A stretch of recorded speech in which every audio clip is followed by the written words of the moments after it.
Alright guys, what is going on? It is Spherical here. Today we are back with March Comes In Like a Lion, episode number 6. Last time on, again, a pretty heavy episode. We got more insight as to Ray's past, why he feels the way he does now. And it was one of those, like, episodes where you just kind of think afterwards, like, damn, this sucks. And I feel like that's really going to be a theme with a lot of these discussions for this show is, like, it's not like, I just got a hair in my mouth. It's not like super sad moments as in like somebody dies or something like big like that. It's just life moments that suck. I mean, last episode was a little bit of an outlier in the sense that there was a lot of like really bad stuff that happened to Ray. But a lot of this show, it highlights like the way it is kind of moments where there's like, it just, you guys know what I'm saying? Like it's shitty. It's shitty sometimes. Life is shitty sometimes, and that's what we're learning here. So yeah, I mean that was last episode. I don't know where we're gonna go with this episode, but I'm ready to start. So let's start.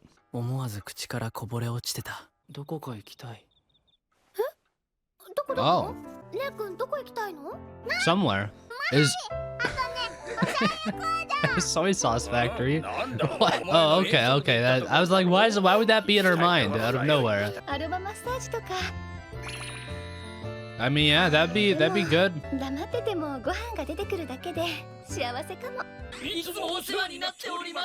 I wonder what Ray meant by what he said. Like, is there anywhere specific he wants to go, or is it just he wants something fresh? Where do you want to go? I don't think he knows. I think it just kind of came out. Unless there is a place. No. Yeah.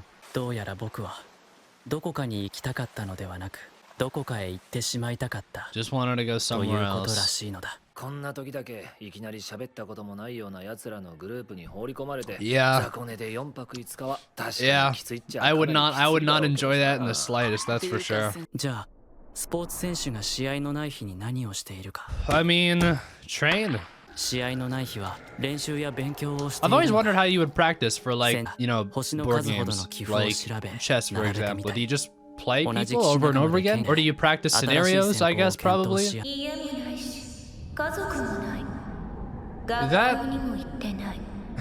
It's hard to tell, but that does look like his sister. I mean, his sister, you know what I mean? I don't know who, yeah, Kyoko.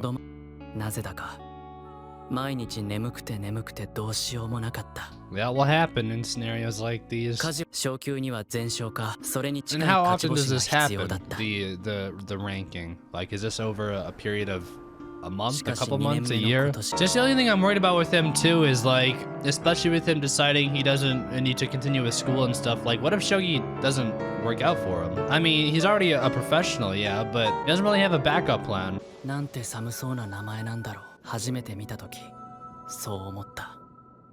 Okay.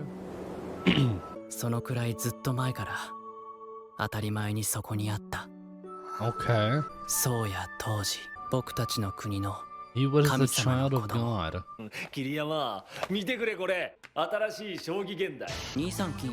I've always wondered, do you memorize what each square on the board is called? Because anytime I see like a chess match that's being casted, the caster just announces the square, like the tiles, like, you know, E2 or whatever, like instantly. Like, I gotta think you'd memorize each one, right? And I guess there are the tiles in the middle that are like called more often and moved to most often, so I guess you would memorize them over time. And of course, whenever I'm talking about chess, I am lumping shogi in there too. Okay, yeah, yeah. Okay. Oh, really? Okay.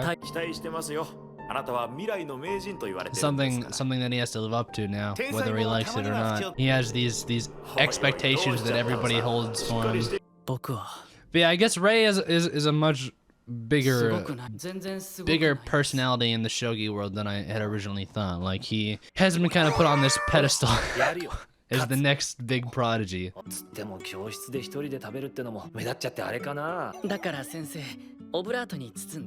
You could candy coat it a bit. 破けてるんですね、先生のオブラートって。I mean, it might be. じゃあ俺が一緒に食ってやろうか。先生、 I mean, that, 余計 yeah, 目立つ that, と that, 思うんです。 I mean, hey, fuck what people think. He's a nice guy. でもお前がもう一回学校に入ってきたのって勉強がしたかったからじゃないよな。言い当てられて何も言えなかった。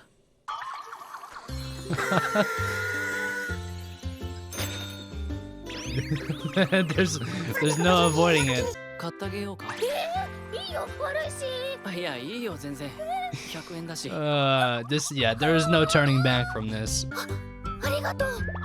レイちゃん、やっぱり元気ない。でも今は少しそっとしといてあげましょう。そういう時もあるものよ。お姉ちゃんはああ言っていたけれど。だけど、ノブ！今日は天ぷらなの。かぼちゃとか玉ねぎとかお姉ちゃんがあげるとすっごく美味しいの。レイちゃんはいつも静かで大人っぽいけれど、でも泣き虫なところもあるから心配なの。うちにおいでよ。一緒にご飯食べよう。Part 3, after the credits. Excuse me. はい。よかった。Okay. でも、中学生に心配される高校生って一体。Hey, I mean, you got people looking out for you. That's all that matters. ひなちゃん、情けない。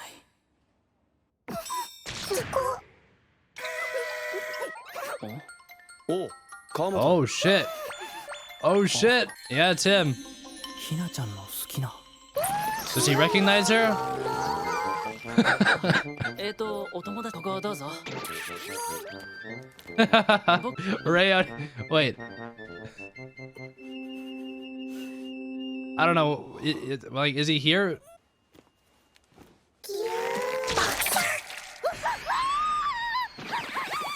No. What was it? Was he actually here to talk to her, or what's up? Or was he here to talk to him? Hey. 気まずい。 Yeah, what now? I mean, well, yeah, why? I'm curious about why is he here? I mean, he sat at the table with people at it. Oh shit! Oh man, I'm invested in this. Okay. All right. So, at the end there, Mr. Big Shot baseball guy showed up at the table of Ray and Hina. Why? I'm not exactly sure, because it seemed like, at least I got the impression that her and Hina, or him and Hina, don't really know each other at all. I don't think he really probably even knows who she is. Just judging by the whole scene from before. I'm wondering if actually maybe he sat down to talk to Ray for whatever reason, because Ray is a popular guy, whether he likes it or not. And well, he doesn't like it, we know that. But maybe he came to talk to him about something. Or maybe, what if, this is probably very unlikely, especially knowing this show, because things never work out like that. But what if he actually has a crush on Hina, and he went there to talk to Ray about it? That's okay. That's too much wishful thinking. That's probably not the case. But if it was, I mean, at least that would be good. But yeah, I feel like, I don't know. I feel like he probably just stopped by to talk to Ray, because Ray is kind of a living legend around these parts. That, or he just sat at the only populated table. But who does that? Who goes and sits by these, like, two random people? That, you know what I mean? Like, okay. Anyways, this is a minor thing. We'll see more about it next episode, probably. So the girl that we saw at the very start of the show is Kyoko, which is his a sister. Not really sister, but, you know, he's adopted into their family. And she definitely is a large part in like, she plays a big factor in Ray's, you know, feelings right now. And I feel like there may be a bit more to the relationship that she had with him, because from what we saw, she obviously was kind of a bully, but we didn't see a lot of interaction between her and Ray. So I feel like maybe there's a bit more, because it seems like she is in Ray's head a lot, or she's like the voice in his head, right? Or has been a couple times at least. So I don't know, man. I'm really curious, like, as to what they're doing now, because the most we've seen of his two siblings was the story they had together, and then earlier on in the show we saw, like, them leaving him. I'm not sure if that's when Ray decided to leave his family. We haven't really gotten to that part yet in his backstory, but we do know that happens eventually. He moves out on his own and stuff, so I'm guessing maybe that's what that scene was from, was when he had decided to finally ditch them, and then they just like, whatever, screw you. Or at least his siblings were, or at least Kyoko probably was like that. So I'm curious to see like what, like, they're probably gonna come back in this series. I mean, I guess, yeah, I don't know. Like, how long ago would have, I guess we don't really know that, or do we? Maybe we do know exactly when. I don't know. It's tough because there's a lot of pieces in Ray's timeline right now that we know. It's just, I guess there's a lot of specifics that we haven't gotten yet, and but yeah, just mostly a continuation, for the most part, of kind of Ray's situation. This episode did definitely shed a lot more light on the spotlight that he's put in. Before, I had kind of just like, we knew that he was a really smart guy and was just naturally gifted in shogi, and just he was going to go places. But it seems like he's a much bigger deal than I had originally thought. Only 4 middle schoolers had ever become professionals, and all of them went on to become, like, what do they call, masters or whatever. I don't know. Again, I'm not too familiar with all of the ranks and terms, but they were very good. So now Ray, being the 5th, has to live up to that expectation. That's the pedestal that everybody's put him on. And I'm really curious. Like, I think it's clear that Ray, he didn't play shogi because he wanted to, but I think it's clear that he does like shogi and he likes the competition. There have been a couple times so far where he's expressed the need to win, the drive to win. When he was playing, I think it was when he was playing Nikaido. Maybe it was, I can't remember. I think it was that match that he was like, I really want to win. Like, I have this drive. And then this episode, he kind of talked about how, I'm not sure what it is, but I don't want to lose. So I feel like whether it started kind of growing on him over time, I definitely think he likes shogi, but it's left such a, like, I feel like there's a big part of him that associates shogi with his upbringing, you know what I mean? And I feel like that's also kind of blocking that out a little bit.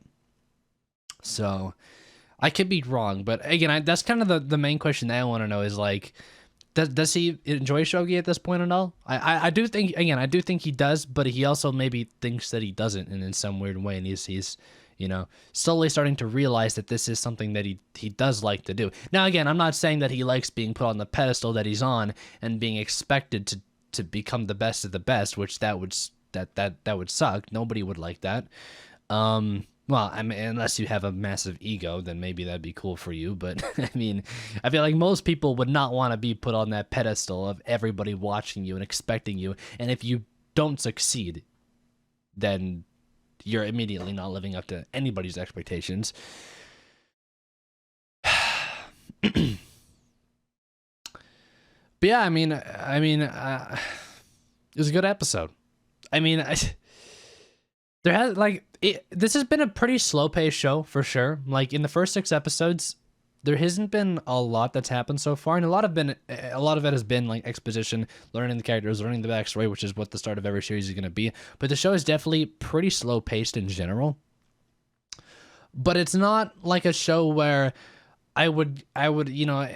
I feel like there's a lot of slow-paced shows where you can watch an episode or two and feel like, wow, nothing happened. Why couldn't have this just been condensed into like 10 minutes or whatever?